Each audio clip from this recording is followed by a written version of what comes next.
Hello and welcome back to The Big Issue, the only program on television that does all the best of news analysis on a Saturday morning like this. My name is Mensah Opoku. I'm sitting in for your regular host, Godfred Akoto Boafo. For our viewers joining us on TV, we have in studio Deputy Minister of Information, Pius Enam Hajide. We have private legal practitioner, Yawo Pong. We have another private legal practitioner, Nick Bakpo Samoa Ado. We had earlier in the studio policy advisor at the John Ejekum Kufuor Foundation, Nanama Opong Duyash, a policy advisor there. She helped out with some perspectives with the production of local rice. That's the Ghana Rice campaign, which we are on. We would go on a bit further with that discussion because we've been joined by Sydney Kisley-Hayford of Occupy Ghana, a financial analyst. He's not just a man who wears these two hats. He's also a rice farmer. Mr. Rice. Yes, Mr. Rice, yes. He's added that. So we'll be coming to him for his thoughts on the issue, of course. Very, very informed position he'll be articulating because he who feels it knows it all, and he's a rice farmer. But before we get onto that, let me bring in some of your comments that have come through so far. Dela from Beje, I hope I got the name right, says, I have been eating Ghana rice for the past 10 years. Only God knows how old imported rice is. Let's all patronize Ghana rice and save our currency. God bless you for the good work you're doing. Congratulations. And thank you for listening and for bringing in your thoughts, Dela from Peja in the Volta region. This one from Richard in Danfa. Richard in Danfa says, thank you, Citi, for this initiative, but I can tell you that we are where we are because of our politicians. If investments made in the Aveime rice project was not abandoned by the Kufuor administration because some people were jailed for that, Ghana would have been exporting rice by now. Please ask Pius about the Aveime rice project and why the MPP left the equipment to go with. So just when we're having a discussion off air about the fact that this discussion cannot be tainted with politics, well, there we are. We have some politics in this whole discussion about the Ghana rice campaign. Now, let me come to Sydney. Yeah. Sydney, from your experience in the industry, why has it taken us so long to even embark on this campaign to ensure that we eat more of local rice and keep the money here, sort of shipping it out? Good morning, everybody. Apologies. I was rushing to get here earlier, but roadworks around the Kanishin and the graphic road intersection, Bosoka intersection there is that part a bit of a challenge. That part too is affected, right? But they are doing it. They are doing some new works there, so it's difficult. Okay, now we have been involved in a technical committee which is set up by the Ministry of Agriculture to look at the whole rice sector and how we are going to be able to get the rice program to the position where it should be. When I say we, there's us. We have an association for the rice millers. We are the Rice Millers Association. Then there is the Producers Association. Then there's the Importers and Marketers also, who have a group. They call themselves the Food and Beverage Association of Ghana, FABAG. And we've been trying to get to the bottom of the constrictions and problems within the rice industry. From the from the Agric Ministry's point of view, they refuse to accept that the importers can still continue to bring in rice when we can source the rice locally here. Importers are bringing in something close to about 650,000 metric tons of rice annually. This is the volume of imports. As to the value, you can't calculate unless you have the detail because everybody has their own pricing. But the volume is about 650,000 metric tons. And that translates into quite a bit of money. If you think that you are bringing in rice at 100 to 120 CDs equivalent per every 25 kg. So it's a bit. Locally, we can produce something close to about 450,000 metric tons. That's what is coming through us, the millers, as we produce. And then there's all that is smuggled in, which it's unaccounted for. Is coming in from, particularly from the Ivory Coast side. and from the Burkina Faso side. It's not coming in too much from the Togo-Benin side. That also accounts for quite a bit. Now, the way the whole thing is structured, the question has become whether or not we have enough milling capacity in the country to be able to meet the demand. And the ministry is reluctant to simply cut all of that completely and say no more imports suddenly, because if they do, there will be a shortage of 600,000 metric tons, which we will not be able to meet. Huge. It'll be a huge challenge. So the first step is we need to get production up. Okay? And to get production up, so many things are being done. The government is committed and is providing fertilizer and certified seeds. If those of you who understand farming, you know, it's always good to have the good quality seed right from the very beginning so your output gets done properly. So that's government side to get things done, which has worked perfectly, and you can see the results. Farmers are saying they've stepped up their acreage, they've stepped up their yield, and you have what you have today. There has been a lot of training going on for the last 3-4 years. Farmers have been trained by the likes of GIZ, and then under the Akari program, there's been other programs that have been done, and they've all been put through what we call good agricultural practices. And all those good agricultural practices has resulted in a lot more being planted and a lot more improved yield per hectare as we go forward. Now, there are other programs that are in place that are helping. And there's agricultural mechanization, where we have tractors and equipment being put forward. We have things like reapers, we have harvesters, we have combine harvesters. We have only 2 in the country. Because really? We don't do large plantation-size farming. So nobody has the incentive to bring in huge combine harvesters. We are more adapted to doing smaller sizes and using smaller, more manageable equipment as we go forward. We haven't got enough people in the business who are determined that they will do farming in a large-scale, huge way. Because the market, it's now coming. Because the market does not exist, really. Well, the market is there. And let me tell you why the market is there. You see, apart from Avnash, who does about 500 metric tons a day, or has the capacity to mill 500 metric tons a day. The rest of us are in that bracket of between 2 to 6, 7, 8 metric tons an hour, which translates to about 100 tons a day. Okay? That's the kind of stratification that you have. Just for the rice milling. Just for the rice milling alone. That's for milling. Further down the line, you have the small nika groups.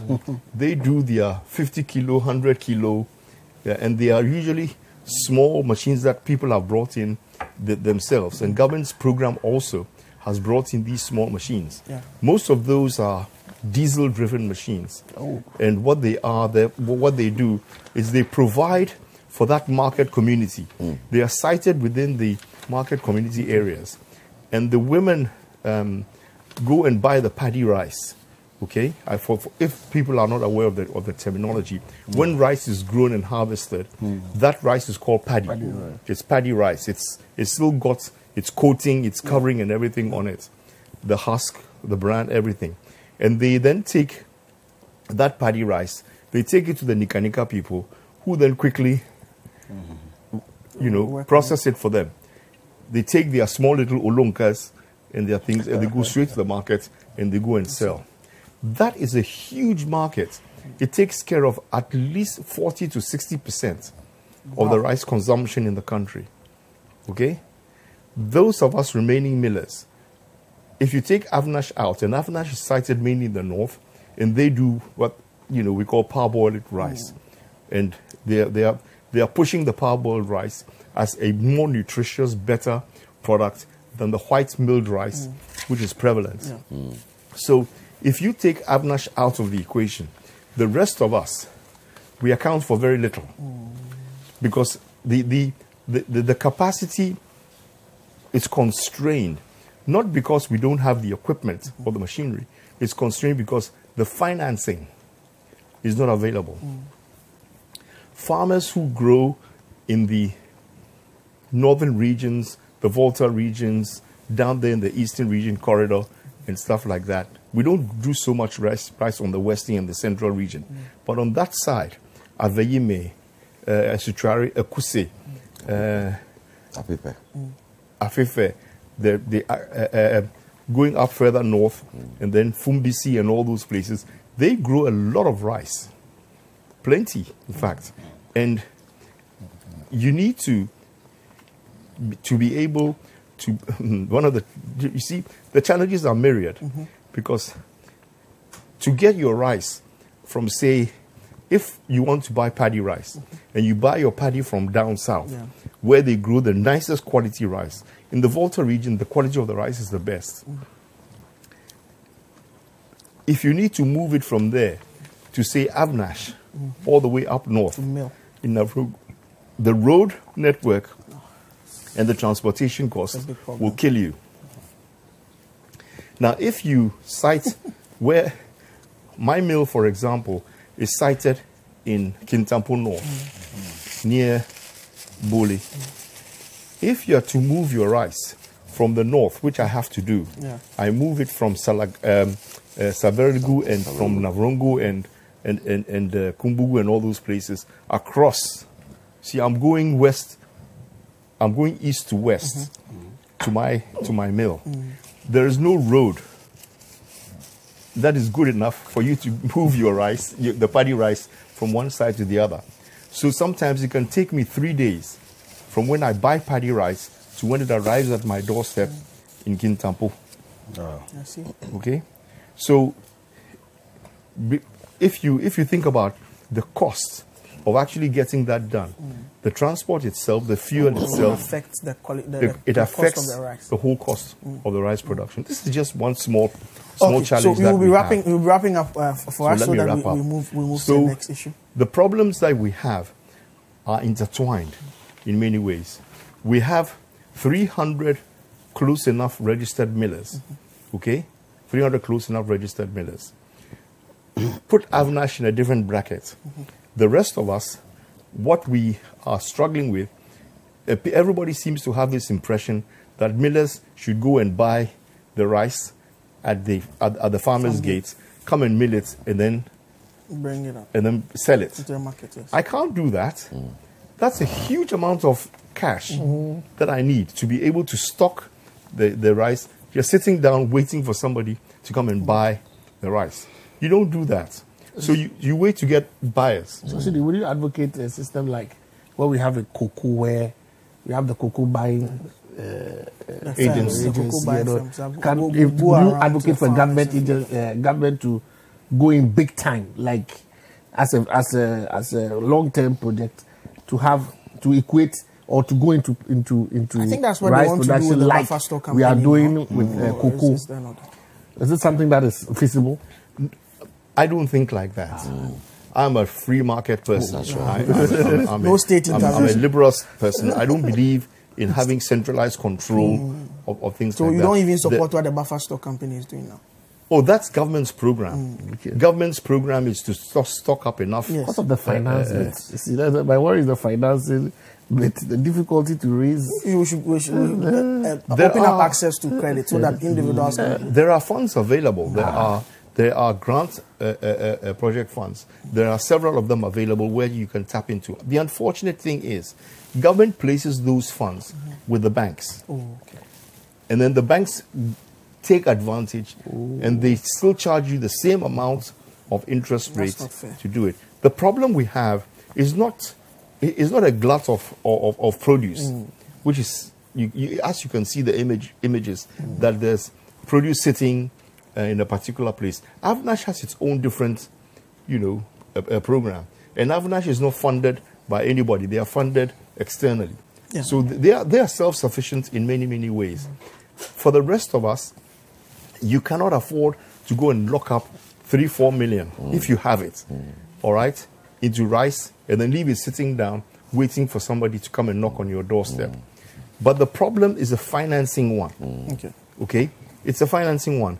If the banks would be smart enough to see that the chain cannot be broken, because once you get the rice and you are able to put it into the system, you are clear. But what the Ministry of Agriculture is saying now is, for all of those people who are importing rice, you are not going to be allowed to import rice if you haven't formed some kind of a relationship with a local producer. To get at least a quota. You must. If you cannot prove that you have a quota allocation with the local producers, you are not going to be allowed to bring in the imported rice. And gradually as time goes on, that will be faded out. But for now, you cannot and you should not, you will not be allowed to carry on just importing the rice as we go forward.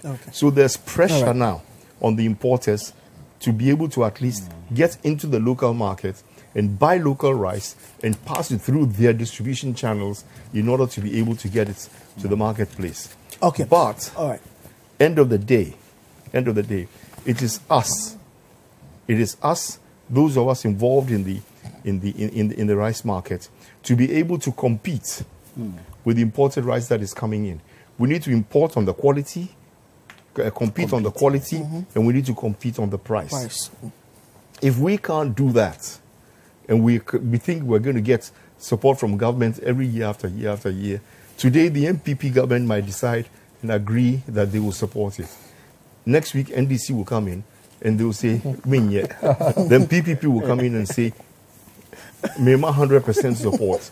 Then PNC will come in and say, we are not even doing rice anymore. Let's pass a law. So that's why I thought that if we could have it alongside the lines of the cocoa, so that government syndicates a loan, there's an agency entrusted with, so that there's that state in, the state has muscle. So the state comes in. It's not for free, as you would advocate, because the fear might be that if the state gets involved, the corruption. But the way Cocoa Board is able to and then repay the loan, let's get some state intervention. It exists. That is important. It exists. Let me just, before we lose it, it exists. There are funds. There are funds sitting right now as we sit with some of the banks.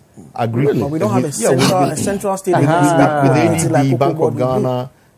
Most of the banks, there's a fund called the Gersal Fund. All right? The Ghana something rice sector allocation. The funds are there. There's also another program, acronym GASIP, the Ghana Agricultural Sector Improvement Program. And they mainly do fertilizer seeds and certified seeds. So we have all of these programs saying, it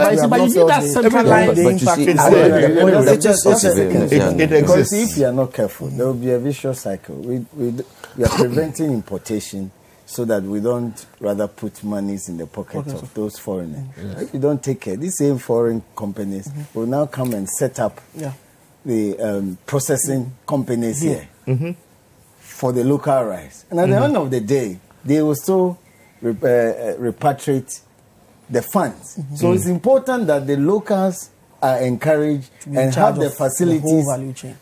So that whatever, because if what will be the sense, apart from the availability of the food, what will be the sense in foreign companies now establishing processing companies here, and then at the end of the day expatriating the money, and our locals will still not have sufficient funds. But we have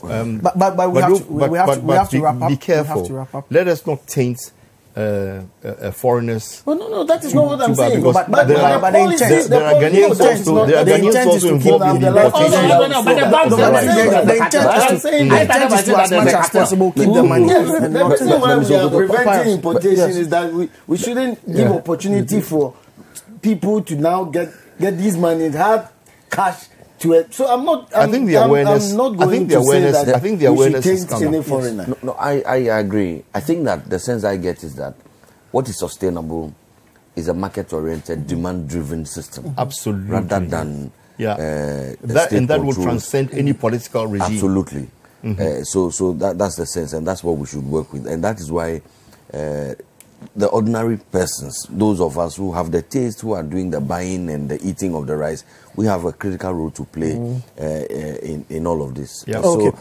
So that's how I think that in the long term, that's what is so we will keep at it. Those of us here at Citi FM and Citi TV will keep at it with this Ghana Rice campaign until Ghana Rice becomes what we need, what is consumed in this money like this after the program, rice water. Yesterday we had a rice. Yesterday we had water here. Yesterday we had a rice. We had a rice feast at Citi FM and Citi TV. Hopefully, this afternoon, yes, Sunday there should be a mutuo.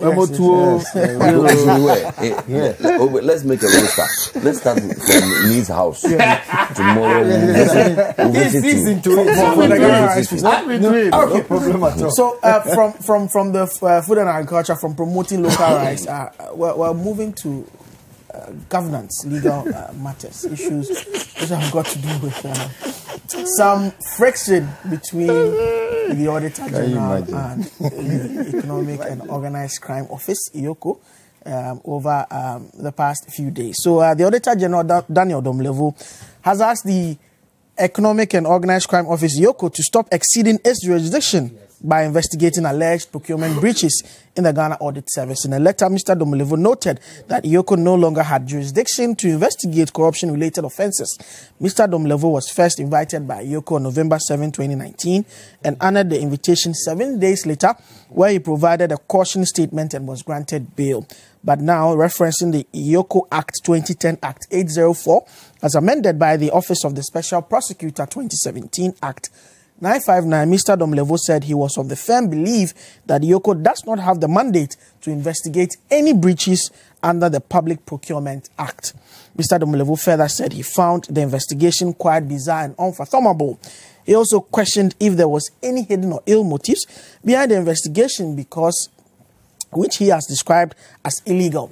Whilst he is open to an investigation into the allegations by the appropriate office, he added that any continued or further investigation by your office after the receipt of this letter will be fiercely contested, and my lawyers are already in the known and copied in this letter. In addition, Mr. Domlevo demanded an apology from EOCO to him and his staff of the Ghana Audit Service. And yesterday, we had a letter from the civil society groups, yes, over almost 20 civil society organizations expressing support for Mr. Domlevo. Some of the organizations are the Ghana Anti-Corruption Coalition, GACC, Ghana Center for Democratic Development, CDD Ghana, Ghana Integrity Initiative, GII Send Ghana, Media Foundation for West Africa, MFWA, Institute for Democratic Governance, IDEG, the Africa Center for Energy Policy, Pen Plus Bytes, Financial Accountability and Transparency, FAT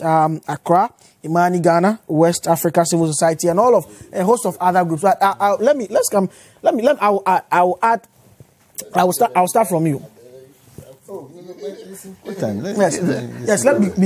Because of the allegation that there's a certain agenda to get Mr. Domlevo out of office, and it's all being orchestrated through some private citizens and all of that. Is there a deliberate attempt by government to push Mr. Domlevo out of office because of his push? Pius, answer yes. You cannot. I think that it's a direct question. With all the due respect, with all the due respect, that's a scandalous suggestion. In fact, I would have described it even in worse terms. It's a silly suggestion. Really? It is. And we cannot encourage this kind of reckless commentary on otherwise serious matters. If there is any evidence, if there is action or inaction that somebody wants to point to even suggest that somebody's work is being undermined, that can be put forward. But to just make the unsubstantiated blanket and fundamental statement that there may be an agenda to remove somebody People cite the issue of Charlotte Osei. That's how I started procurement breaches before I realized. Well, but there was not even an agenda. There was no agenda to remove Charlotte Osei. There are people who there are processes. There are processes, and I'm saying that, you see, it's not our speculating. No matter how intelligent we believe we are, it's not left for us to speculate on these matters. So. Otherwise, we will invite everybody into a realm of absurdity, and that everybody and his opinion will come and canvass it and go away because I believe that I have read the science, and then a king was born, and we are being led to somewhere. We have gone past those days. In Charlotte's case, there was a specific allegation. There was a specific statement made by leading officials of the NPP that when they come into power, she will be removed. So, well, some of those things are not aware. I'm not aware of it.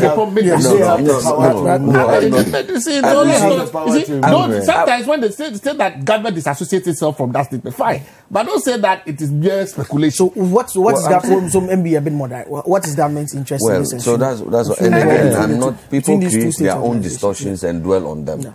And I've heard this. I've asked, I have checked. Even this matter that Nick Papo speaks of, as we speak, I haven't seen the evidence. But all of them have been made. That's fine. But the point for me is that these are serious matters. And let's begin from the serious notes. I can assure you that government has no agenda. In fact, Mr. Domelevo himself is on record to have stated that the years of his working at the audit service, he hasn't seen any government offer the audit service the kind of support the NPP has given the audit service. But now we have Catholic Bishop Conference and others praying for him because because you see the prayer is because of the fact that they feel his job and the good work that he's doing is under threat. That's what the Bishop said. That is part of the reasons why he was being prayed for. He was being prayed for yesterday. They invited his brother. Let me inform you that I am a Catholic, and even me, I have been prayed for by my Catholic bishops.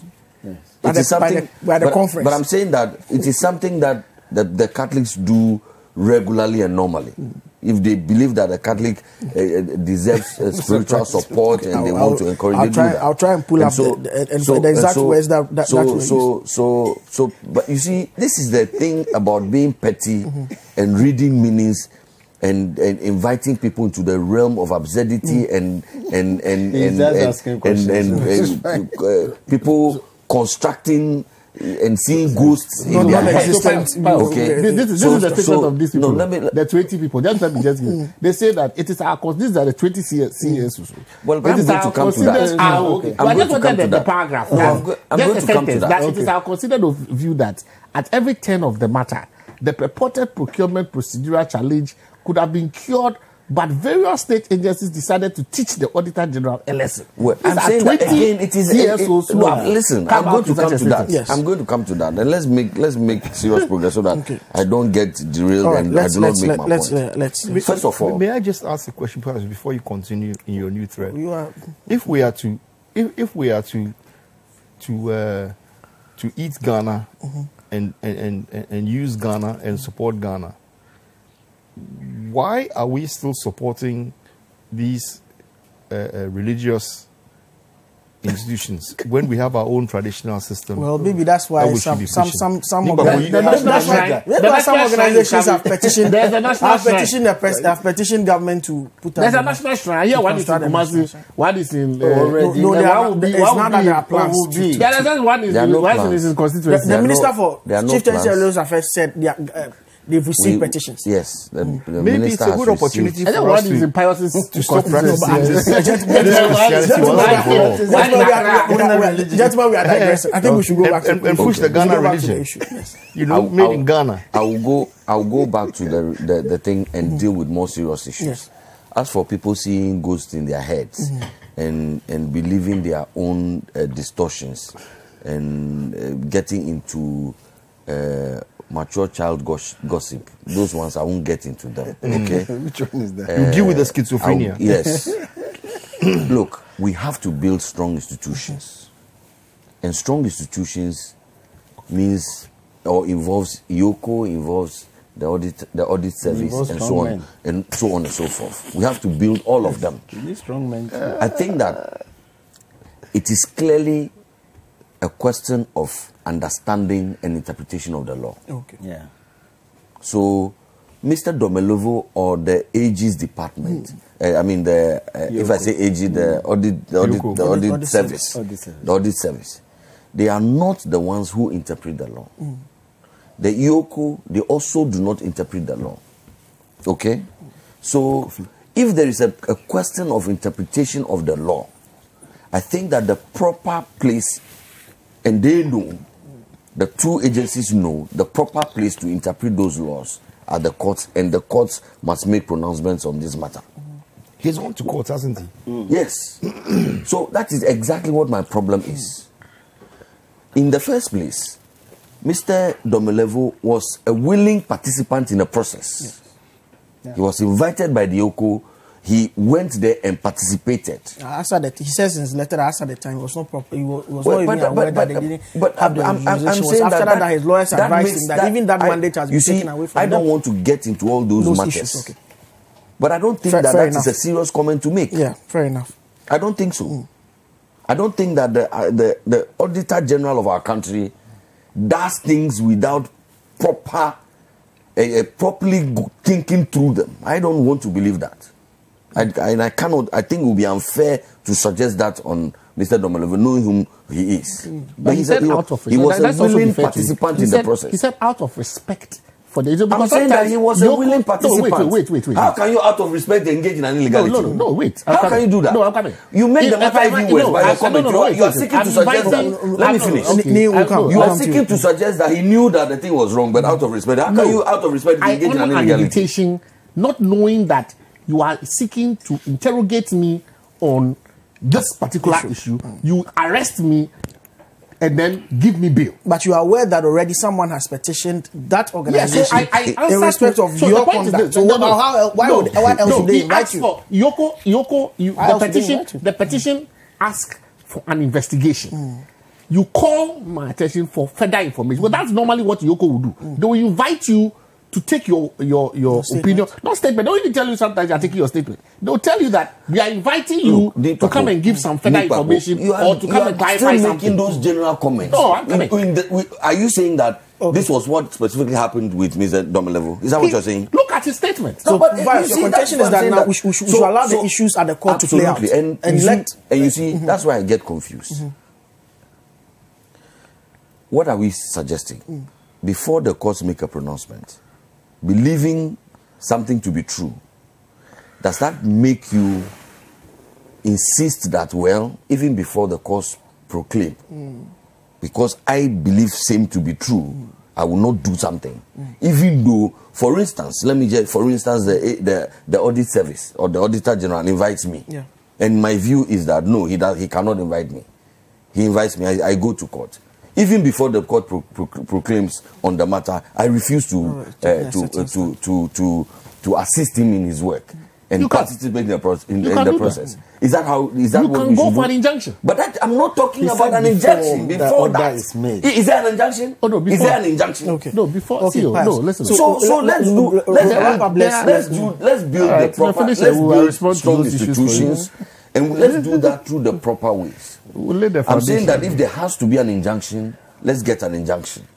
If there has to be a proclamation from the courts, let there be a proclamation from the courts. Until then, my reading of the situation is that the status quo holds. Okay. And you would say on record on this program that government has no ill motives towards the work that Mr. Domelovo is doing, and so this is not a government agenda. We don't have any interest at all in. Why is it? Because he was appointed by, and that's, you see, these are some of the things. Nobody has said anything. Has anybody said anything? Few days before Mr. Mahama left office, he appointed. But few days before Mr. Mahama left office, he did a few things. Those things are still ongoing. Yes. So it is but not. Nobody has said that. No, it is not building the castles in the air. Please, I'm not going to say anything. Maybe sometimes people like me and Co, they do things that will make people think that so was there a motive behind some of the actions that were taken? Because if you think backwards, if what you are saying is supposed to be, I've never said anything. That's the what we want from you is a categorical statement. I've made that point. And I've said again that let us just allow the institutions of state to work. Whether Mr. Domelevo can be investigated, the AG can be investigated or not, is a matter that is before the courts. I'm not competent to make a proclamation on that matter. The courts will do that. But the government has no interest. The other issue for me is the involvement and then enters these CSOs. For me, absolutely unnecessary. Why? So it muddies the waters. How? The SOEs, they are not courts in the first place. They are concerned. And their subjective reading of a matter cannot be imposed on the people of Ghana. We all know the role that the CSOs play in our now you're being disruptive. We all know the role that the CSOs play in our democratic dispensation. To take the place of the courts. That's the role. If they have a view, they take the place of the courts under the kind of governance that we have. Look, if we do that, what you see happening is that and these CSOs, they are groupings, and the people have their own motives, they have their own motivations, and so on and so forth. For me, this is a matter that is before the courts. What's the point in a group or one coming to even speak about speculations like Mr. Opoku was reading, their subjective reading of the things, creating the impression that something other than what we all know is happening without giving us any evidence? I think that action of civil society is counterproductive. I think that civil society should focus on the real matters, that if you wanted to do public education on this matter, read the law, even explain the positions. But to go to the extent of suggesting that it is looking like at every 10, that's what the civil society has said. That's what you just read. Okay, so that's what they are saying. So this is a statement of solidarity, Mr. Domelevo. You see exactly the point. But I'm saying that the role of civil society is not to do solidarity. All right, okay, let me come to your point. Let me come to solidarity council. He will cover everything. I just wanted to have a fight. Then will cover every legal argument. Okay, so you have been taking a go at every 10 at that pious state. You see, you can't reinvent the wheel. You understand? And Ghanaians are wide awake. You understand? The history of this matter is that Mr. Domelevo petitioned the president that his immediate board chairman, a former Auditor General himself, who is now an appointee in the office of the senior minister, which he would not deny, Professor Ajimari, he works within the office of the office of the senior minister, and he has been dealing with some audits in respect of some institutions. That was the first fight between Mr. Domelevo and his board chairman. And then, to some extent, the office of the senior minister. Over the appointment of there was an instruction by the senior minister's office instructing Mr. Domelevo to conduct some audits, which he refused. He said that no one could tell him how he should proceed with his work. And that it was not for the senior minister's office to direct him as to what audits to conduct within any given year. And that he would conduct those audits in his own time. When he said that, and on his blind side, the office of the senior minister then went ahead to appoint certain audit firms to conduct certain audits, forensic audits, which he questioned. You understand? I'm coming. Then he felt that, look, there was continuous interference, because it got to a point where he was not sitting, and the board was not sitting on account of the fact that he had serious disagreements with the board chairman. And so he wrote a letter to the president complaining that there was interference with his work. From the board chair. From the board chair. The board chair. That letter is found. Yes, Papa, this issue has played out to the point that Professor Diadma himself is Let me lay the foundation for you. So, from what I understand, there's still even a Supreme Court case, if I'm not mistaken, pending as to the powers of the board chair in relation to the Auditor General. Yes. So, the conflict... Not the board chair. Not the board chair. The board... of the audit service. Yeah, the audit service and him and what they can tell him to do, and general himself. What they can tell him to do and what they can. And what he cannot do.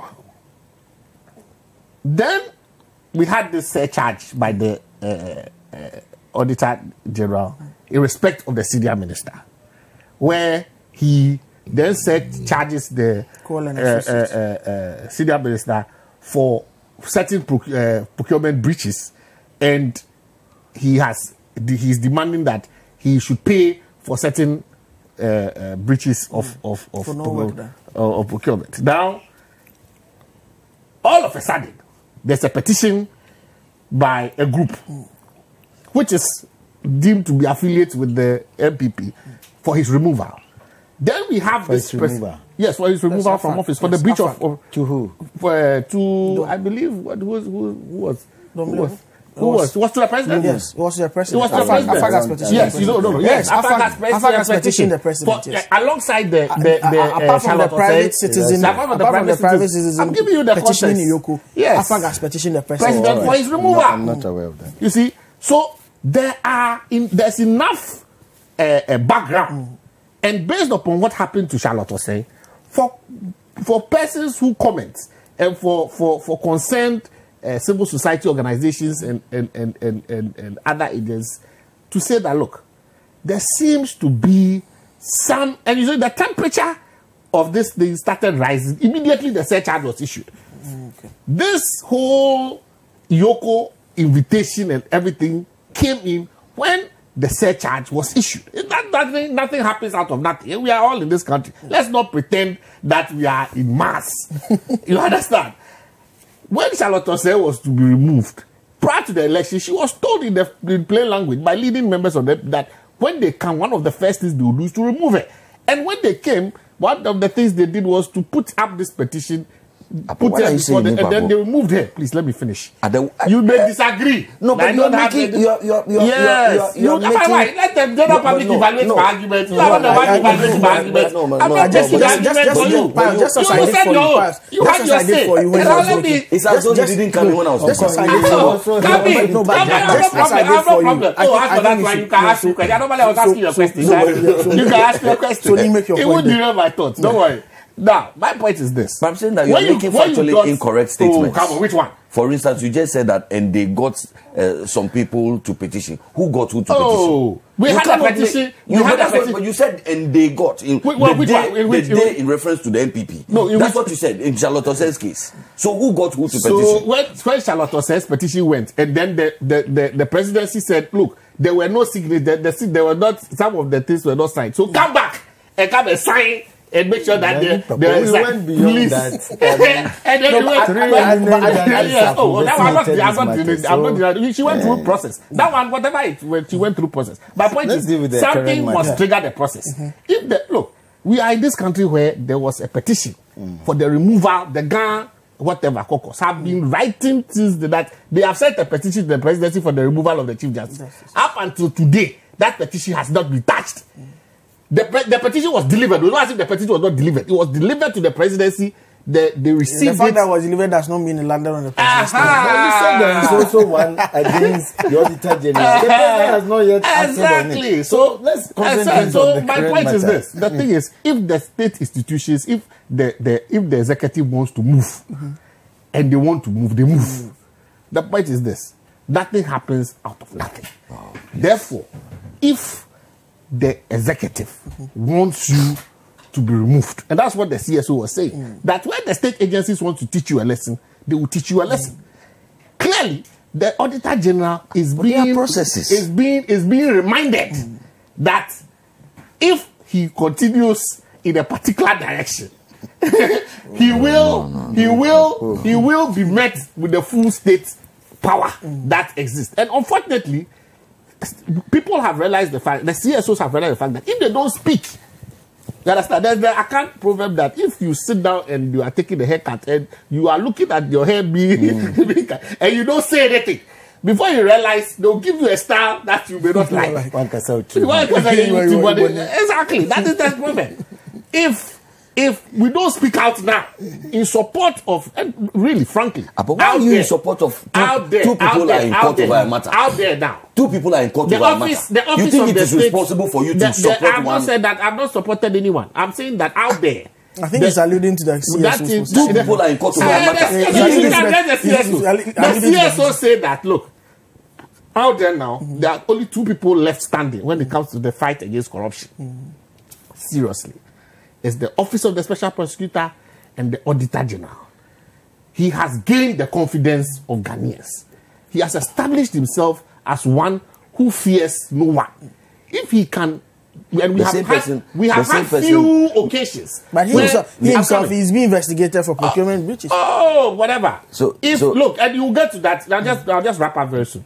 If we have a situation where the Auditor General, for the first time in a long time, let me ask you something. Can surcharge somebody as powerful as the senior minister, then he's one that I believe, if the president is committed, consent procurement. Oh well, yeah, if the president and for no the Auditor General can investigate procurement matters concerning procurement. If for work not done, I think no, we have got to do for work not done. Yes, you understand? And you know why was it not done by why was it not being done, or is it not being done? No, he discovered that from he discovered that from his account. My point is this: conducted his audit and found out my point is this: paid money. No, the point is this: if he can conduct an audit and surcharge, because that's what we have been calling for, recovery of whatever it is that comes out of the findings, and he's been doing that very well. He's been doing that very well. Now, what is interesting in this particular case, is that he was not even the one that sat on the tender entity committee that actually did the procurement and the alleged breaches. Okay, it was his deputy. So what was under his watch? Hold on. Ultimate responsibility. Fine. The point is this: it was his deputy that when he came back from a visit outside the country, he caused a review of that particular procurement. He caused a review of that procurement issue. And then what he did was that he then wrote to PPA, drawing the attention and asking for ratification. PPA writes back to him and says that, look, we will ratify. What are we doing, Mr. Opoku? Are we discussing the substantive matter? We're looking at the issues, all the issues. Let me lay my foundation. Because that's what I'm trying to say, that he's not even what even highlights the fact that he's a subject or a target is that he was not the one that even sat on the tender review committee, because statutorily he doesn't sit on that. It's his deputy that sits on the tender entity committee. He did not sit on it. Is that to suggest that because he does not sit on the committee, he's not aware of whatever goes on? He was not the one that even in the state, in the particular instance, he was not the one that authorized the purchase.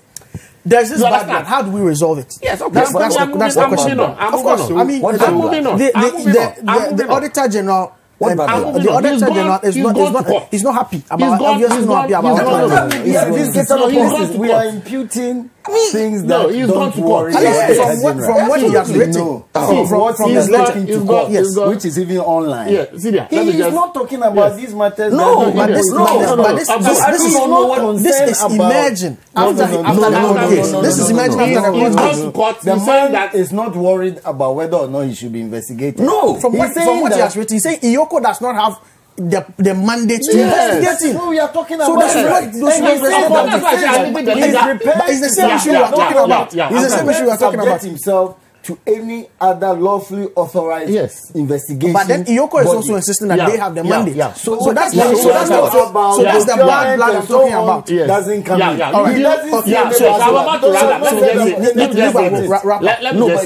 You cannot allow need to be going in that area.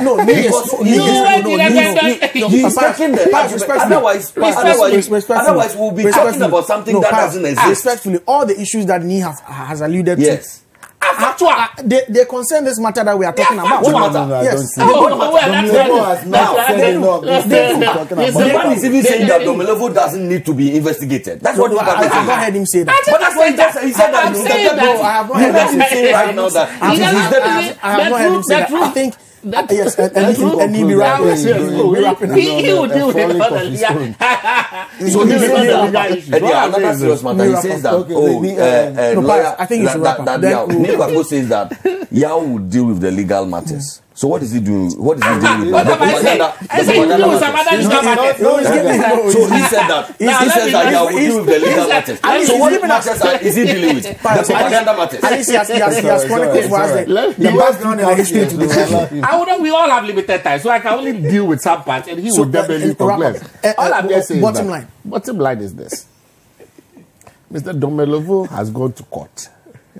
In going to court, he's seeking the court to give him some interpretations in respect of some issues that have come up. Yes. But the issues that have come up are issues that could even have been avoided if the political will to avoid them was there. Okay, thank you very much. I'll give the first bite of it. Oh, well, I mean, before we go on, let me place on record.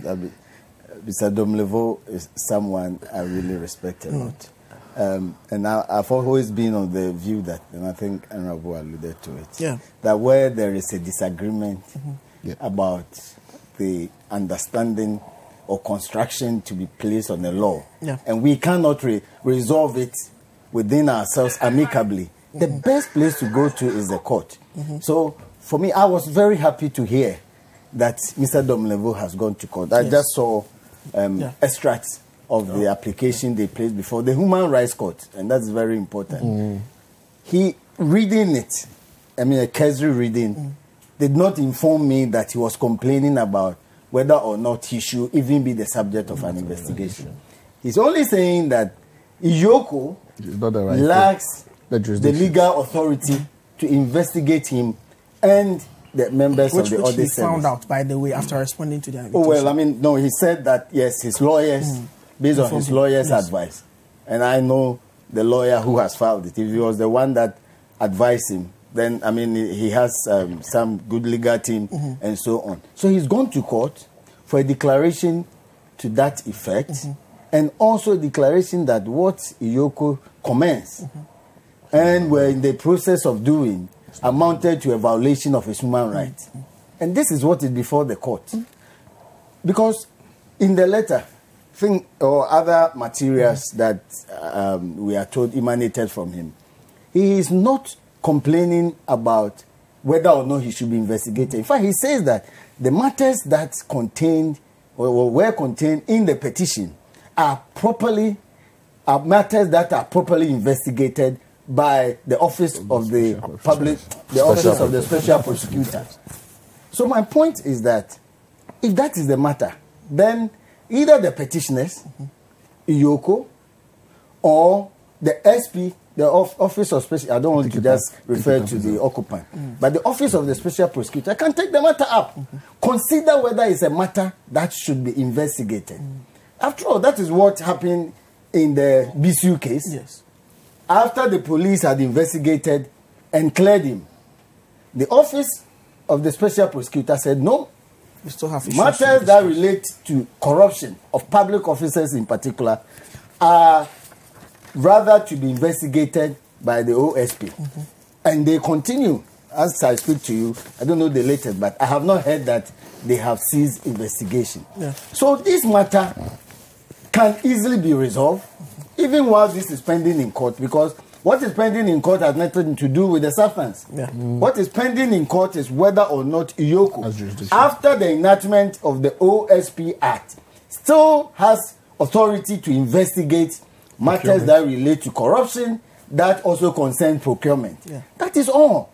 And I think the OSP doesn't need a petition before it commences investigation or to even consider whether this is a matter worth investigating. And that should be done.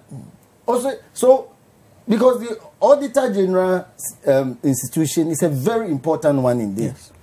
Look, when the Auditor General investigates you, the Auditor General is investigating.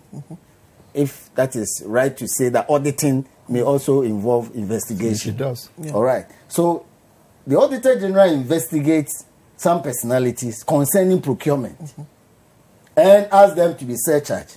I think what we may have to look at is that if the OSP Act is stretched to its limit, then it may even affect the work that the Auditor General does.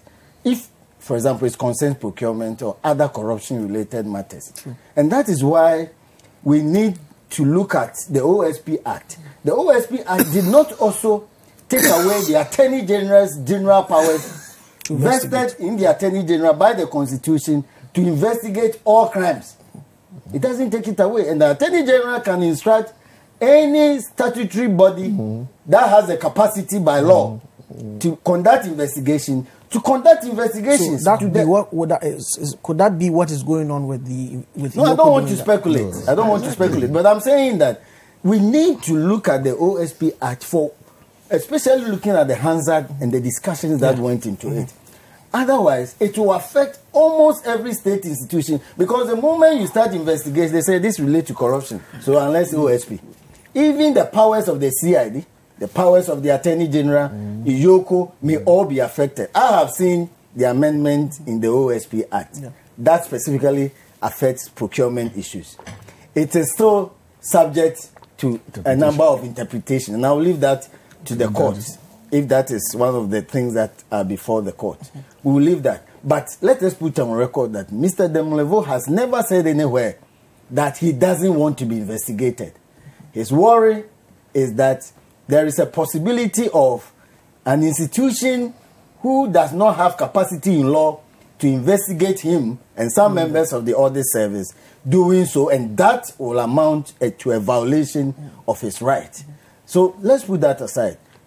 The other matters that are coming up is that, you see, neither the Auditor General, the OSP, the Attorney General, the police can conduct investigations alone without the assistance and the support of all these investigating bodies.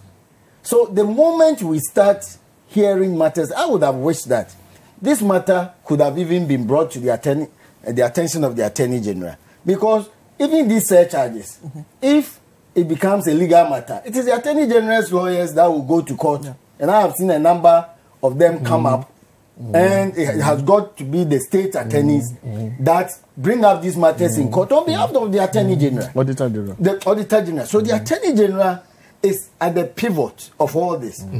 The Auditor General, the Audit Service, EOCO, could have just in the quiet gone to the Attorney General that this is a situation and we need to resolve it. And in the quiet, I'm sure an amicable solution would have been found.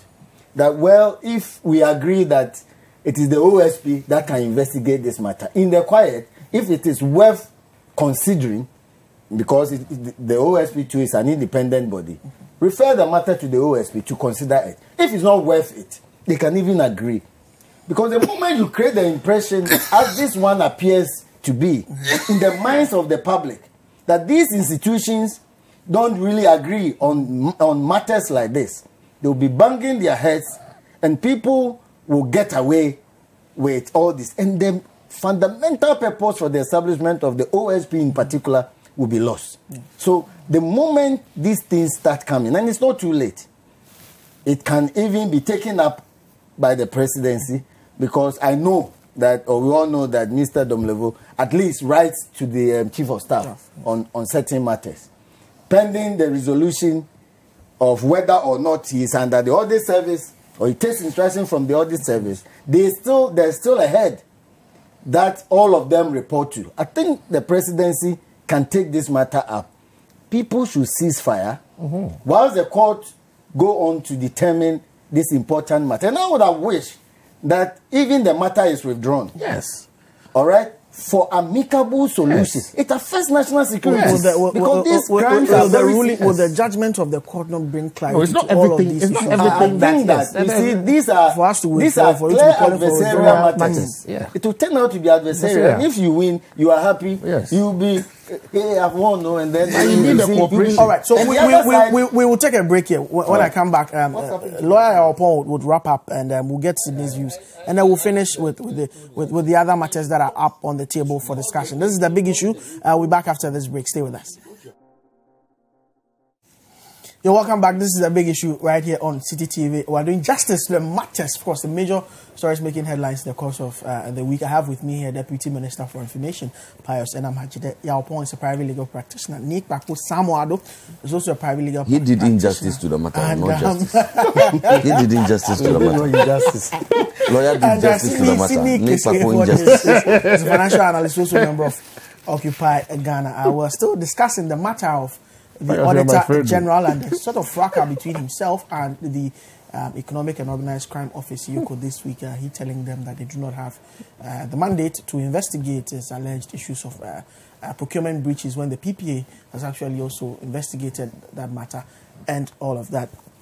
Now, let me bring in just two comments and then I'll get Yao to wrap up on the point he was making briefly. This one from Kofi Ntema says, good morning. Please let Pius know that Dom Levo isn't a lawyer and that point has been made and only consulted his lawyer after respectfully honoring the invitation so as not to err on the side of caution.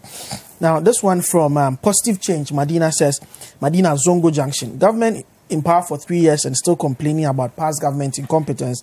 I strongly disagree and suggest that government focus on its work and produce tangible results. Yet Mr. Kufado is busy organizing a referendum. Well, maybe referendum issue will come. We'll come to it a bit later. I don't even know if this comment is meant for this program. He mentions the referendum, but we'll discuss the referendum after this issue. You are saying that it will be better for an out of court settlement? Yes, I mean I'm saying that if indeed Mr. Domivo's rights have been violated, these matters can still be addressed amicably among all the stakeholders. And I will wish that the Attorney General in particular will take this matter. I can call all of them and invite all of them or request for a meeting for all of them to meet. And if that may be deemed to be subjecting themselves to the Attorney General. Maybe the presidency. I don't think so. No, I'm just giving, other options. The office of the president can also take it. You chose to do history. And then, that's fine. So that even this pending matter, because a declaration can go just one way or the other. Right. And the moment that is done, that seeming bad blood that you alluded to may continue, and the beneficiaries will be the criminals or the alleged criminals or those who violate the procurement laws, the corruption laws, and so on. So at this stage, I would have wished that before the close of next week, because the Attorney General, by law, in human rights matters, it's a nominal becomes a defendant. We say nominal, but it's so the defendant. In fact, it is being those to be served includes the Attorney General, and out of court settlement can always be done by and among parties. And I think that before they take steps, that should be done, and to send a signal to all potential violators of the law that there is no bad blood between or amongst these persons. And they should let us see that they cooperate and coordinate. None of them can do this job successfully without the support of the other. Because you need even information from the ministry. And EOCO. And so on and so forth. That is my only worry. Sydney, you come to Radicalus. You know this audit business quite well. Oh, but this has got nothing to do with audit. But there are issues coming out of the Office of the Auditor General. Oh, no. And Occupy Ghana has been quite, instrumental in getting the Auditor General to use his surcharge powers. We are all aware of that. Yeah, so... And they're also signatories to the... No, we're not signatories. Occupy Ghana is not signed. We are not part of the anti-corruption coalition, as they call it. But this goes beyond that. On very principled grounds. No, but this goes beyond the anti-corruption coalition. There are several other civil society groups that do not belong to that coalition but sign on to this Dom Level solidarity letter. And your argument is? I'm just putting that by way of information.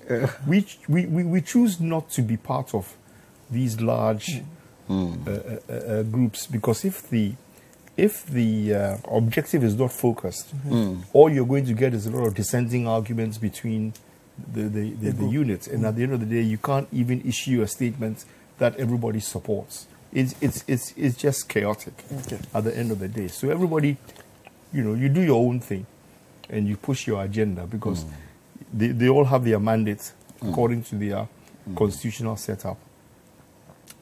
There are several things I don't understand about what is going on. I think that Domelovo has done the right thing by seeking interpretation in the Human Rights Court. That is where it should be. By his enforcement of his rights. Yes, that's where it should be. That's the thing. And then the interpretation of whether he is right that EOCO has not got the mandate to investigate procurement corruption issues, which I don't quite understand. Because if EOCO cannot investigate, procurement corruption, that means there are a lot of things that EOCO will never be able to but you see, jurisdiction is statute-based. It's one of the most sacred principles of law that we uphold. If your power to do something is not put in statute, you are not allowed to do that. Other than that, public agencies will be gallivanting all over the place. Yeah, but that's why I say I don't understand why should EOCO not be allowed to investigate procurement corruption? It's simply because of the overreaching nature of public institute, the state as it is. So we want everything to be clearly defined and delineated. If you have the power, you have the power. If you don't have the power, you don't have the power. So if they have the power, so who is going to have the power to look at procurement corruption? No, I said that. That's why only the special prosecutor. The courts would have to pronounce if we get to that point where he is saying that at least. But even amongst the agencies themselves, as he was advocating, there can be coordination in the way that perhaps they will bring out some legislative instrument or bring out federal legislation to guidelines to show where your power ends and where mine begins with respect to what particular area of which for me is a curiosity and therefore I would like to see the outcome of this case, because it just boggles my mind that we can have an economic and organized crime office that cannot investigate procurement crime. I don't get it. And that is huge. I mean, that's about 80%. That come up. Procurement is everything. You see, so that's why, I made the point that even the OSP, if it is agreed that that office is the only one mandated, there's nothing that stops the OSP and even the Attorney General and the Attorney General to even the police to investigate these matters for the OSP. Yes. Nothing stops them from... and these people have huge experience. Some of them have been at EOCO for as long as it has taken. They know how and where to look for whatever they want to look for as far as corruption and these matters are concerned. Especially when Domelovo agrees that until the Special Prosecutors Act came into force, EOCO had that mandate and they had done that quite well. And I think that as far as investigation is concerned, that bit of the amendment should be looked at again concerning EOCO. Because otherwise the OSP said will be overburdened with issues. Okay. Sydney, as if we accept that. Wrapping, I think that the confusion is quite clear now. The OSP's role has been clear now. is not... he doesn't compulsorily have to look at every issue. So he picks and chooses what he wants as for his investigation. Okay, so I don't quite understand why we would even pass an amendment act to take away that power from EOCO. It just commonsensically and logically doesn't sit with me. So I'm a bit concerned about that. The small point. But EOCO's position is that power has not been taken from them. Which is why they're in court. Exactly. Which is good. That's why I personally like that they should play out in court. The point that Yao makes that I tend to agree with is that for the bigger fight against corruption, you understand, and corruption-related activities where you need the Auditor General, you need the EOCO, you need, because for example, when EOCO needs some special skills. But then you have compromised that position already. So you have lost. What I'm saying is that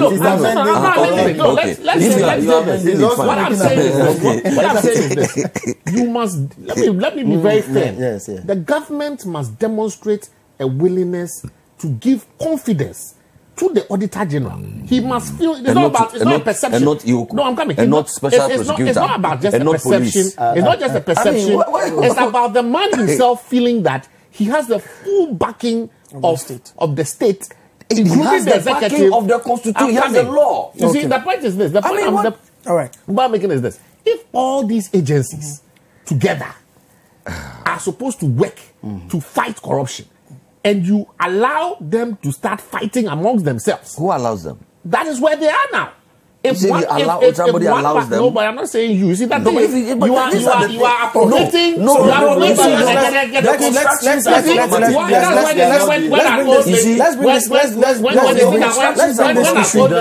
bring this issue to an end. So I'll give Sydney 2 minutes. The constitution is problematic. I'll give echoing something that Yao said. That it should be settled out, of course. Not that. The coordination is only the fight against corruption He's can only be to effective. Amend his earlier. It's fine. I'm not amending it in fine. any way. I'm saying that the first one that you shot off target can only be effective when there's coordination amongst the various parties and not suspicion. Not suspicion. And so if you empower the key stakeholders in that fight to feel confident, not only in terms of procuring them cars and all that, but giving the persons who occupy those positions the confidence that they enjoy the goodwill and the support of the government, no matter who they stand or who they come after, then they can coordinate properly, fall on their various expenses. Because remember, we don't even have enough money to push them, so they fall on each other. That's right. Then they to send a clear signal to whoever that government backs these anti-corruption agencies to the hilt. If they come after you, no matter your position, they will have the full support of the government. But when they feel that they are shaking, then that's what happens. They start fighting among themselves. He asked for some clarification. So Sydney, wrap up. Sydney, you have a few minutes to wrap up. So we move to the next issue. The unfortunate thing, is this. I think that it suits Nick Papu and his NDC commentators to mix the politics into the whole thing by creating or giving the impression that Domelevo is being investigated or is being investigated by EOCO, who are being pushed by some dark force. And 19 or 20 other CSOs. Because he attempted. He did attempt. He actually to surcharge the senior minister. So it suits them to paint this picture of discordance between all of these institutions in order for them to push a political agenda that will imply that, hey, these people are trying to create some immunity for some of their ministers and the senior minister in particular. I think it's unfortunate that they should do that. But that comes across to me as the opposition methodology at this stage. And when we talk about MMDCEs, I'm sure we will get into that as well, because there seems to be an attempt to sow seeds of chaos and confusion in everything that is being done in order for them to be able to be opposition. Their opposition strategy is to just be chaotic. Okay. And to create, chaos within the society. So it's unfortunate. But we are doing the right thing. Okay. All in all, we are doing the right thing. The case goes to court. The court interprets the matter. We know from then the steps to take, how to move on, the next steps to take, and it will be clearer, hopefully, as we go forward. Okay, let's wrap up this discussion with this message. Okay, one small point, and I want to again let me also state my personal admiration for Mr. Domelevo. He's articulate. When he has a problem, he will speak out loud and clear. And so I do not think that Mr. Domelevo needs anybody to speak for him. He can speak in loud and clear terms. Sydney is right about the NDC, but I'm not worried about the NDC because we know them for who they are. A chaotic opposition. Well, my problem is the civil society organizations. And you see, but we need to make that point because you see, they're also chaotic. If we are not, no, they are not.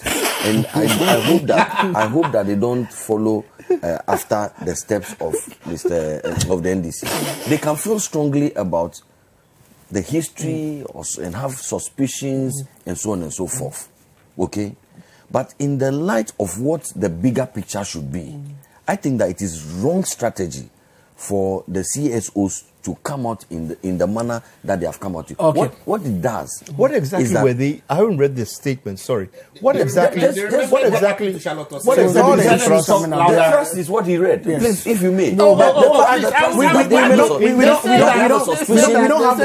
don't have to change Domelevo out of office. So they must express. That's the point. We don't have the time, gentlemen. Gentlemen, we don't have the time. At every turn of the matter, the purported procurement procedural challenge could have been cured, but various state agencies decided to teach the Auditor General a lesson. They say the same about him. But various state agencies decided to teach the Auditor General. These are 20 CSOs. So we wrap up this discussion with the comments coming in from Dr. Clement Opoku, he's MP for Busa South. He says that this concerted effort to hound out the Auditor General Domelevo will not wash. The man has done his work, presented his findings, and government is employing all kinds of schemes to intimidate him. Pius says there's nothing like that. This whole EOCO investigation is yet another of the many plots to intimidate him. As a member of the Public Accounts Committee, I fully support Domelevo and the dedication to serve Mother Ghana. The senior minister and government must back off the stinky findings of the Auditor General regarding the $1 million to Kroll and Associates for no work done stance. It is not just about payment before a contract was signed. It is also about paying a foreign company $1 million without parliamentary approval. That's from Clement Opoku, member of the Public Accounts Committee. Is he implying in no uncertain terms that this is something that is being instigated by the senior minister? Well, he didn't. There's nothing. He just alluded to the fact that this may be going on because of that, and I made the point. And they are also cowards. That Pius said that if they have the facts and they are not cowards, they should say. Let's move on. Let's move on. Trump impeachment proceedings. There was one situation where one congressman said that if one of the witnesses sees someone come out from outside with an umbrella and he's wet and he folds the umbrella, and do they need to ask him whether it is raining outside? If you can't put one and one together and say that this is two, there are situations where you can put one and one. Let's move on. In an interesting twist to the ongoing discussions around the December 17th referendum. We're moving on to local government and the issues regarding referendum now. The Minister for Regional Reorganization and Development wants the exercise halted for broader consultations. Now, there's divided opinion on the referendum, with the two major parties even disagreeing. The December 17th referendum seeks to amend Article 55(3) of the Constitution to make local level elections partisan. So he thinks that it is prudent for the entire referendum to be withdrawn. Damboche. People are saying it should be postponed. And I said, why postpone it? It should be withdrawn. We should forget about it. Because the whole issue is we have a president who wants to deepen the multi-party democracy at the decentralized, level, at this assembly level. And it's happening in other countries. So there are ridiculous arguments of dividing the country further. I don't want to use certain words, but it's so ridiculous. It doesn't make sense. That multi-party democracy is a divisive thing. That's why we are practicing it. We fought so much to make sure that there's multi-party democracy. We have multi-party democracy. We are deepening the process by sending to the district level, and you are saying that will divide because there is division at the top, and people put up such baseless statements and they gain currency, and I'm amazed. Damboche is MP for Okra, Minister for Regional Reorganization and Development. He thinks the referendum should be entirely withdrawn, or the money could be put to even construction of new roads instead of spending it on the referendum. I mean, there are some who believe that government is testing the waters. Looking at up until 2 weeks ago, there was a solid front. The MPP and NDC all campaigning for a yes vote. Then last week, we had the NDC change their position to no and say that they now support a no vote. They wouldn't want this to come up. Since then, even before that, the call for no was gradually increasing. We've had many more prominent Ghanaians join that fray in the past week. Is government testing the waters through the regional Minister for Regional Reorganization to see if this whole thing can be withdrawn?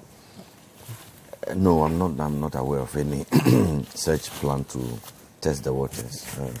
And I've listened to the minister. I've listened to several other well-meaning people in this country, and most people are getting frustrated by the show of infidelity, lack of consistency, double standards, and hypocrisy and infidelity. Yes. Changing your mind is it's not just the changing of mind. The reason for the changing of mind is what worries me of the NDC. And people think that, well, ordinarily, everybody admits that this is a good thing.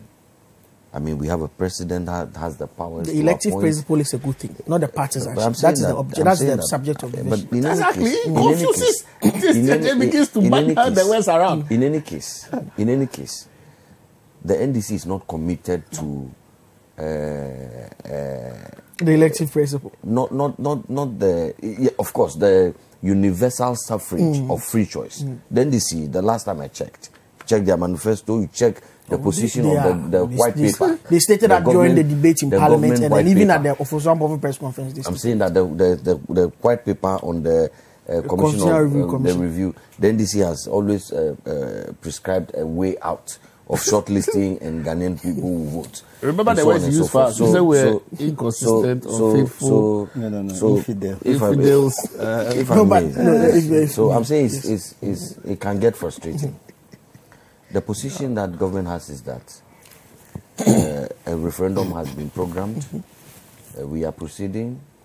We have, however, taken note of the infidelity of the NDC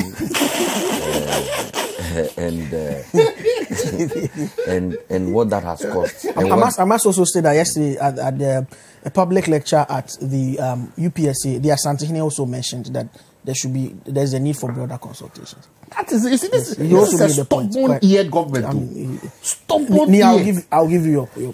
There has been consultation.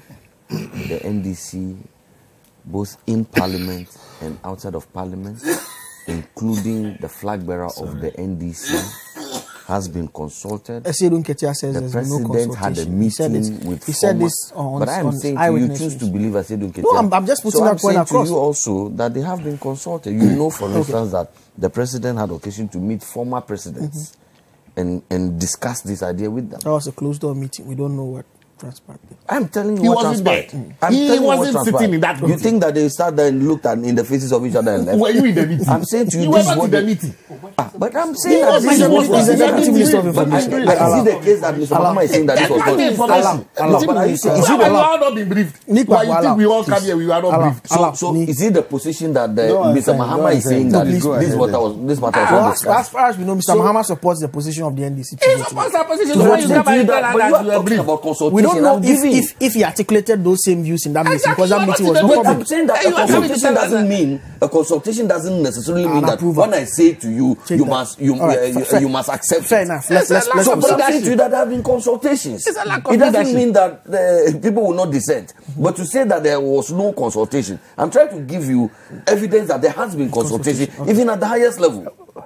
In Parliament, several meetings, even some hosted by civil society organizations, for instance, IDEC, and so on and so forth. There have been consultations that platforms that the NDC openly have supported partisan participation in the process. They have supported it.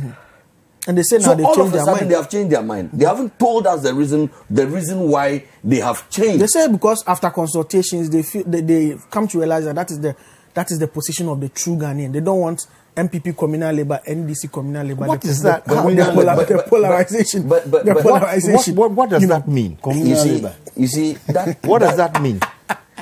That when at the local level, when opinion leaders organize for cleanup and other things like that, they don't want polarization at that level. You polarize the local government. You see, there is anyway. That's the point. You see, it was one of the official reasons given anyway by official. So you mean to tell me that at this stage where we are, the NDC and the MPP cannot organize communal disparities? This example was cited to me by Neil Van der Poel yesterday in Parliament, that when the National Sanitation Day was being organized, people did not participate because they said it was a John Mahama thing, so they won't take part in it.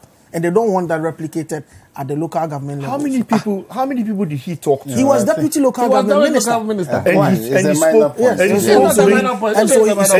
many people who said we are not cleaning up because it's an NDC. It's as simple as that. Let's come on. You see, I think that we are losing it. They are frustrated. Okay, and the NDC, for me, they are self-indicting, making scandalous comments about the multi-party democracy in which they are active participants. That's the largest opposition party today in Ghana. They have indicted partisan politics. They are beneficiaries of it. John Mahama is using the vehicle of a political party to seek political power. He indicts the political system, and they say that it is divisive. They are still practicing it. I don't know how to even describe the NDC. And I can assure you that there may be excesses. No system can be perfect. Okay? But the partisan politics is not a negative thing the way the NDC wants us to believe it. Okay. If it was such a negative thing, then why are we practicing it at the national level? Okay. All right. Okay. I mean, why do we practice it ourselves? You gave me the time. You know what has been happening? No, please. Because of the confusion and the way the discussion has been structured, not just in this studio, we never get the opportunity to discuss the merits or the demerits of the issue.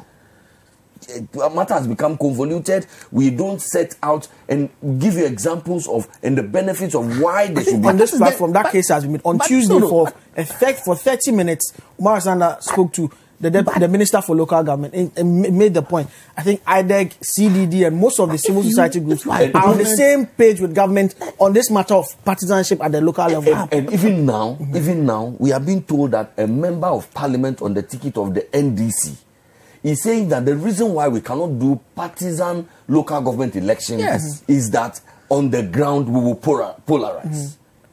But when we do a constituency members of parliament election, we don't polarize.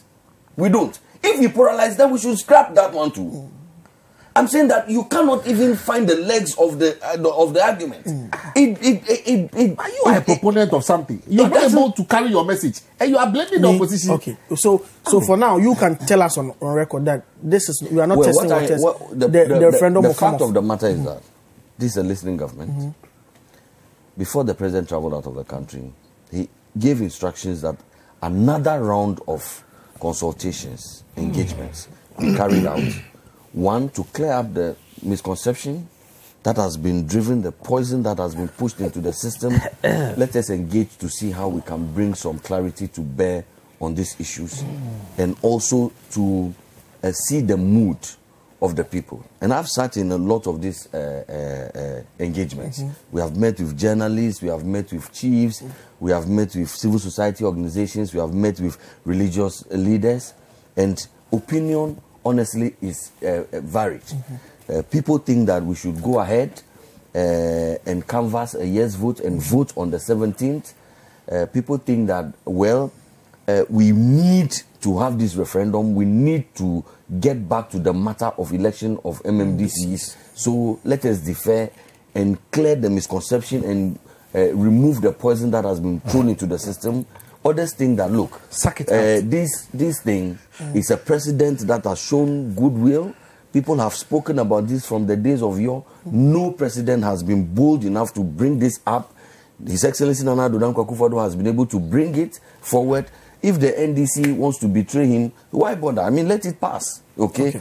But those for us are just a frustration, some of the expressions of frustrations by the people. However,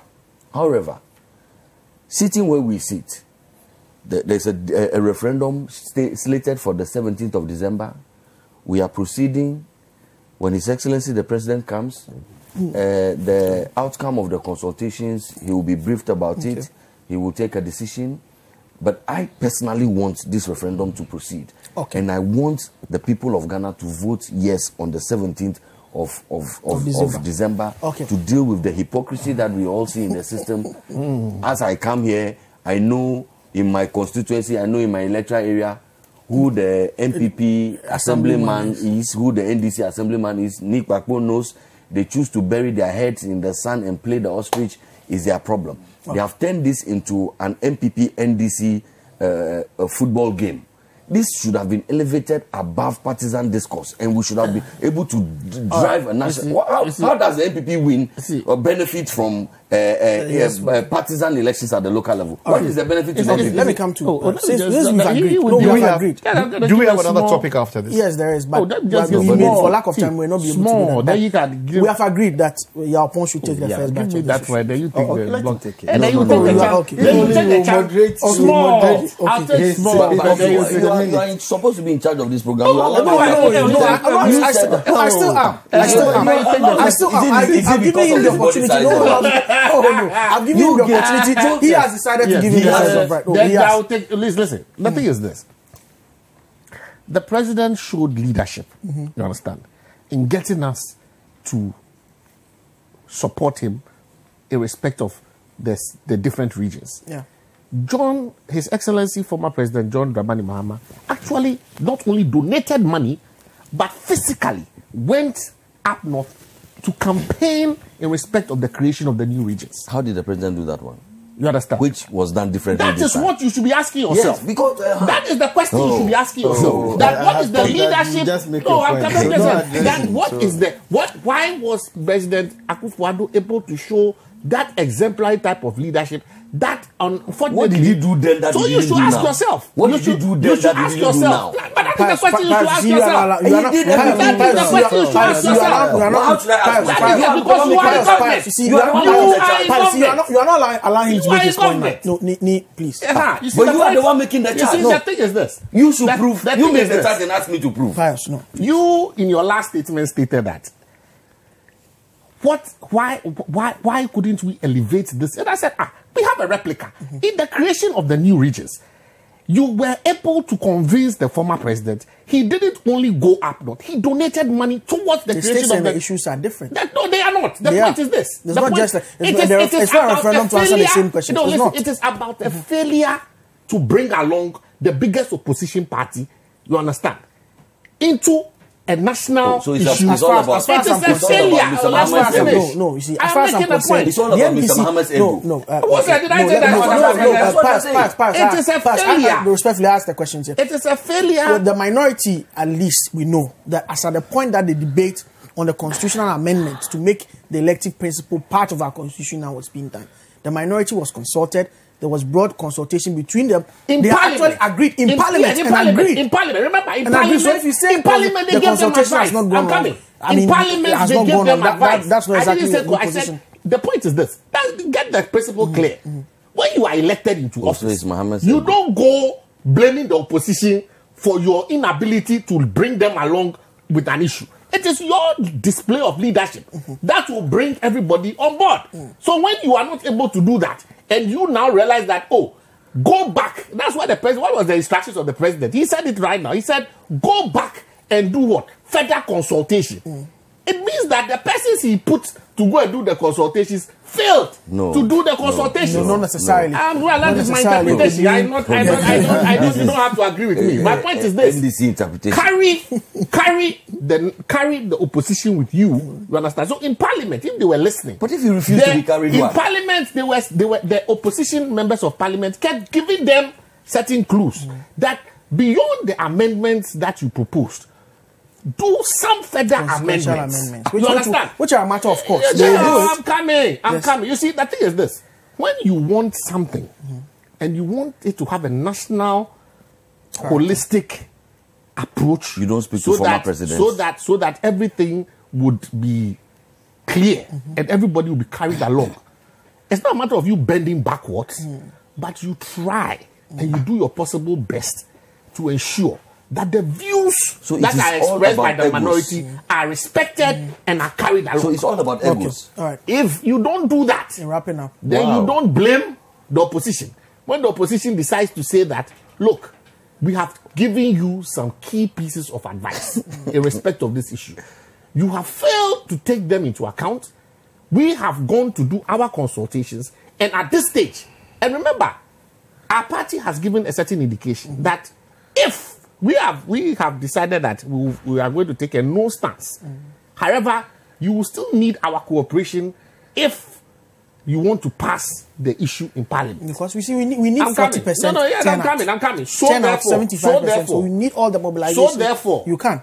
If you are able to take into account our issues and you change our minds in respect of the December, so perhaps that's where you should show leadership. Maybe you defer the vote, do further consultation, get us on board so that we can all do a yes vote. But as it is now, if you push, look, this is not about. I'm coming. It's not about us. It's about Ghana. If you push towards the December 17 vote, we are voting no. However, it's if about the Ghana. people of Ghana vote yes and decide that the yes vote should carry and the referendum carries, we will support you in Parliament so that the bill is carried. Because you need to test. That is the condition that has been given. All right. Thank you very much. Let me come to you. Let me continue from where he left off. I mean, to be honest with you, I was a bit surprised on the day the MPP had the press conference. MDC. No, I mean MPP. On Monday, yes. Monday, John Bodo. I think that the if I may call it the abrasive disposition, it does not augur precisely for consultation. I mean, if you admit that you need someone to be able to achieve a purpose, call us. No matter how much the person has put into methods and steps to frustrate you, I would have wished that the General Secretary of the MPP would have called Mr. Siedun Ketia, his colleague, for example. And I like that. In the quiet, we all took this decision. And I understand that even the MPP didn't have the political party participation thing even in their manifesto. Yes, correct me if I'm wrong. Yes, it was just about they election. wanted the election. And even initially, the party did not support it. As articulated by John Boyd, that the Frank and Father did not like this idea. By the expression by the NDC or other persons. And now the very people that may have, I won't use the word misled, but may have encouraged you or led you into it are taking a different position. The solution is not to be abrasive in the manner that I consider it to be what happened even at the press conference. Just a second. You see, you caught the person. You caught the person in the quiet. You see, then if they still say, well, this is our position, we are unable to do it.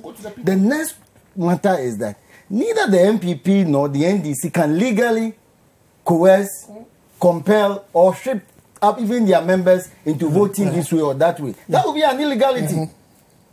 And so that point too has to be made. Nor any other group to make a declaration they that either you vote, pardon? They have done with respect to Ras Mubarak. He was threatened with a dismissal. Well, that's what I'm saying, that it's an illegality. Well, I didn't know whether anyway, but within 24 hours he changed. He was invited. So I was saying that they were actually with the line. Yes, these matters even border on illegality. No, yes.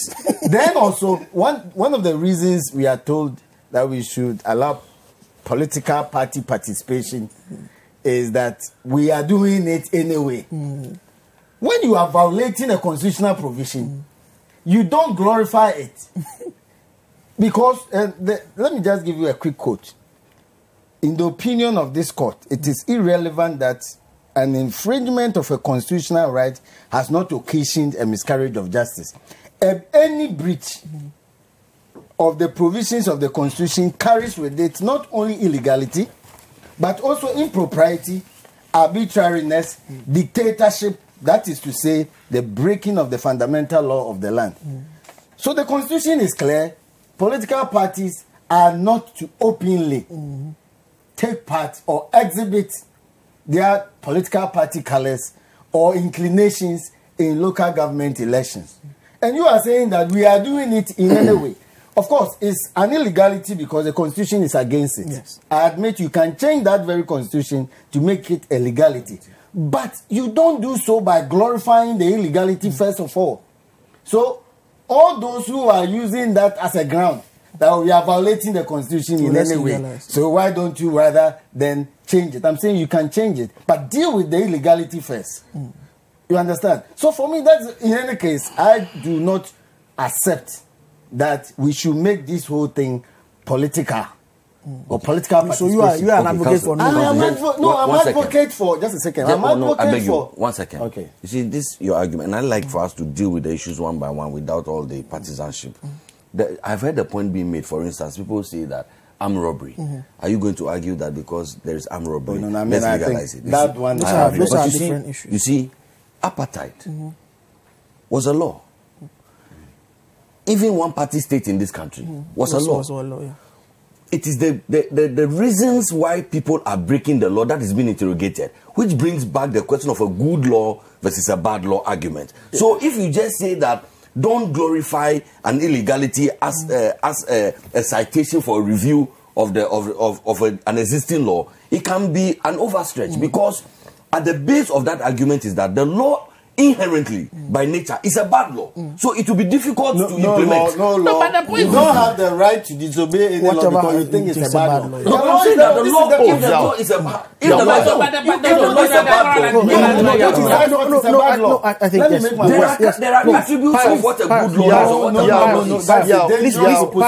We fought against the Preventive Detention Act. We fought against the one-party state. But of course, it continued to be the law until it was changed. Yes, but when you say that you cannot fight, you cannot fight against the law because you think it's a bad law. Please, that's the only way you bring change. No, that's not what I'm saying. I'll make your point. I'm saying that you cannot disobey the law and glorify it only because it is being done anyway. But I'm not, and I also made the point that it is illegal because the constitution says it's illegal. So you can actually change the constitution as we are about to do. But my point is that until it is changed, it has to be obeyed.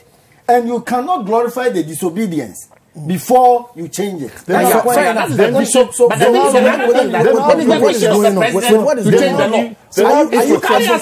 do you protest against anything? We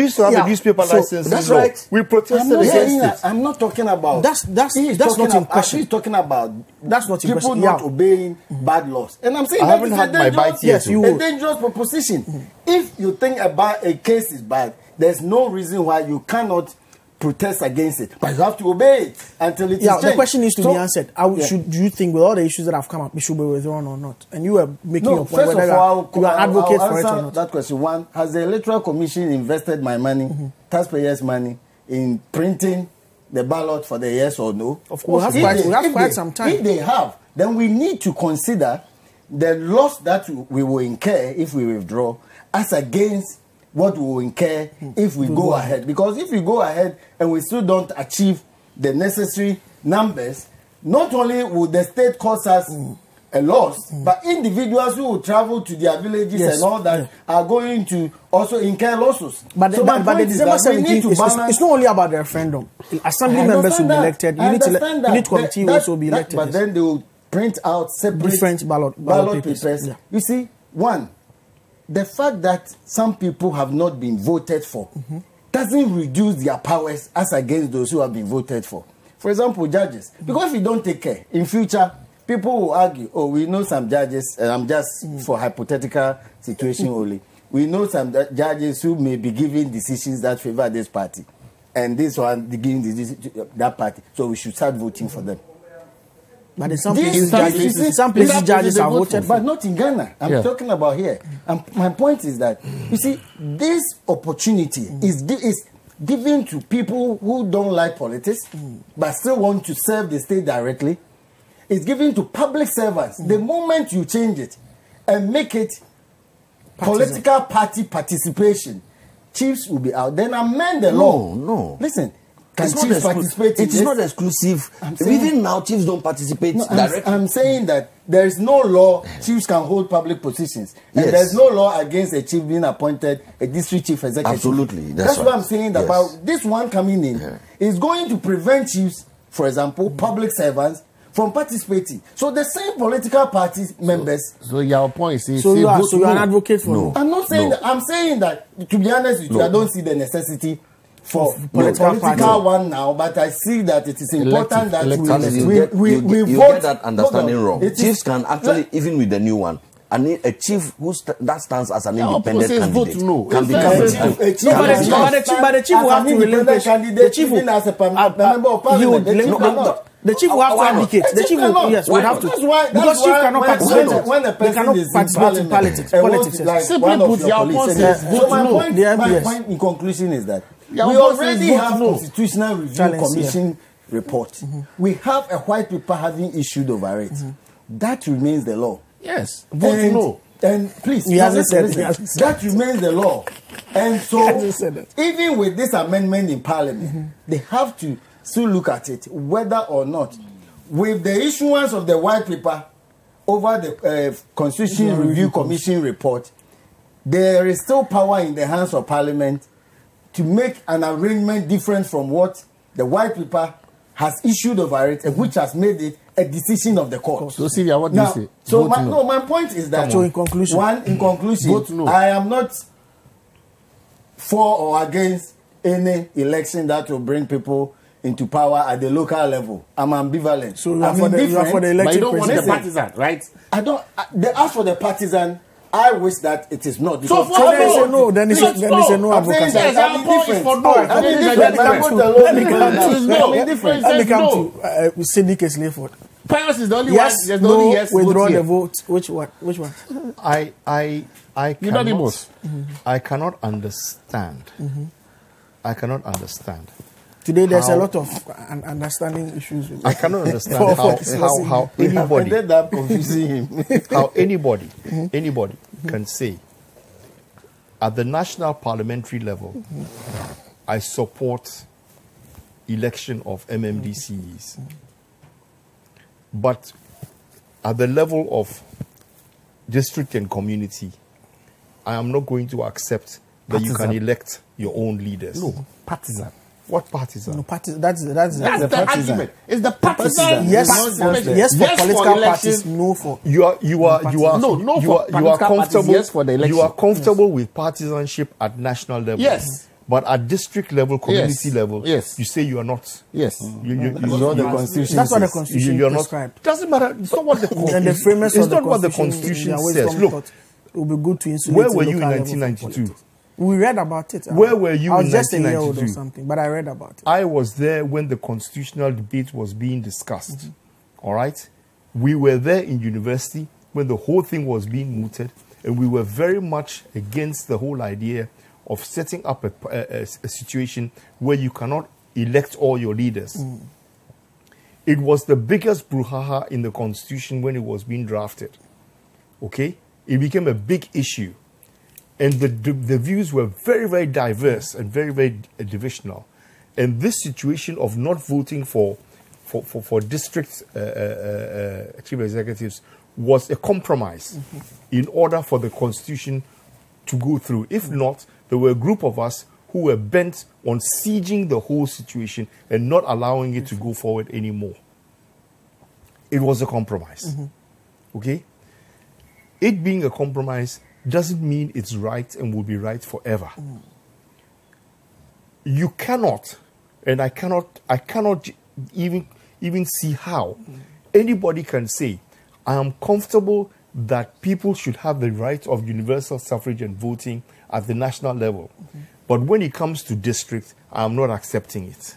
But it doesn't make any sense. That point hasn't been made. It's the political aspect of it. But the whole thing is politics. Who says? Your whole country's election and the way we go on carrying on is politics. when it comes to the time for voting, everybody votes either NDC or you vote MPP. But at that level, there can be politics without necessarily having the vehicles, the MPP. But the vehicles are already there. If you go to every polling station today, but in my village, there is an NDC branch, there is an MPP branch. People trust them.